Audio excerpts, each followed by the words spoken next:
Sabi ko na nga ba magnanakaw ka eh. Alam mo, hindi lang ikaw nagsabi niyan. Pati wallet ni Daddy. Kurt, nga pala may sasabihin kami sa'yo. Ano po yun, Mami? Si Keaton nga pala, kapatid mo. Tol. Per. Nagkaroon ako ng anak sa pagkadalaga. Pasensya ka na, hindi namin nasabi sa'yo Okay po, Mami. Ako na pong bahala sa kanya. O siya, alis muna kami ng mami mo. Ikaw nang bahala kay Kito na. Okay po. Ano po? Be good kay Kito na. Sana magkasundo kayo. Let's go.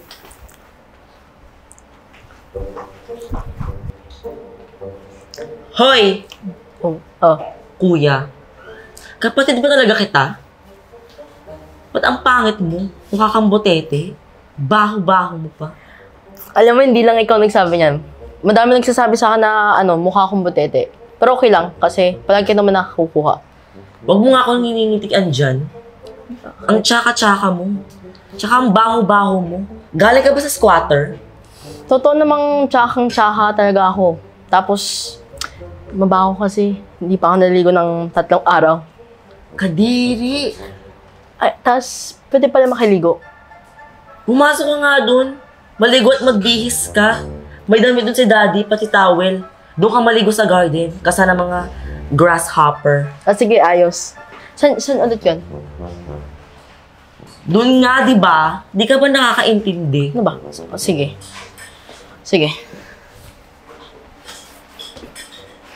Kuya, nag-iis.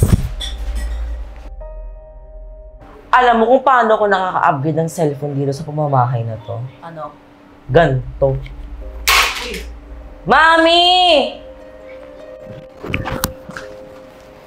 Oh! Anyari?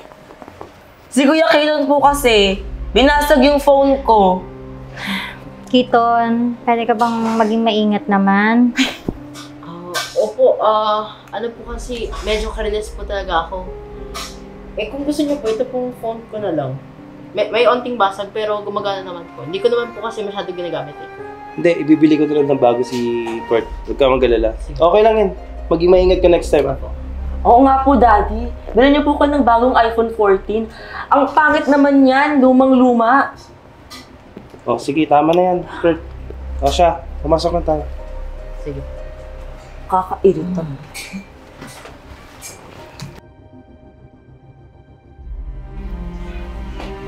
Bait-baitan ka. Tignan natin kung hindi ka mapapalayas ngayon.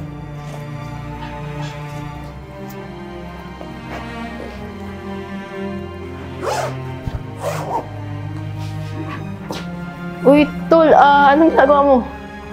Wala, inaayos ko lang, Kuya. Okay nga.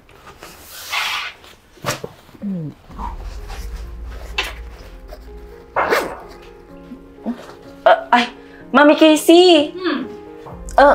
Mami, nakita niyo po ba yung iPad ko? Ngayon ako po kasi hinahanap eh. Nandun po kasi yung assignment ko, pati mga projects. Ano ba? I-check mo nga mabuti, baka naman na-misplace mo lang. Oh! Ba't nandiyan yung iPad ko? Sabi ko na nga ba magnanakaw ka eh. Pati wallet ni Daddy. Mami, sabi ko naman po sa inyo, huwag niyo po siya basta-basta pagkatiwalaan. Baka po nawala yung mga credit cards ni Daddy dito. Keaton, bakit nandyan yung tablet tsaka yung wallet ng daddy mo?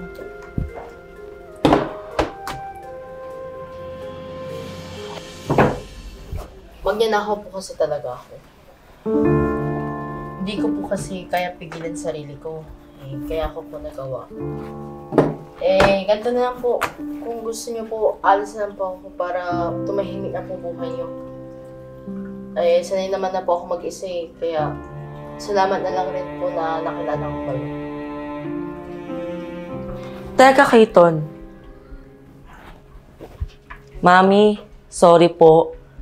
Ako po yung naglagay ng tablet, pati ng wallet ni Daddy sa bag ni Keaton.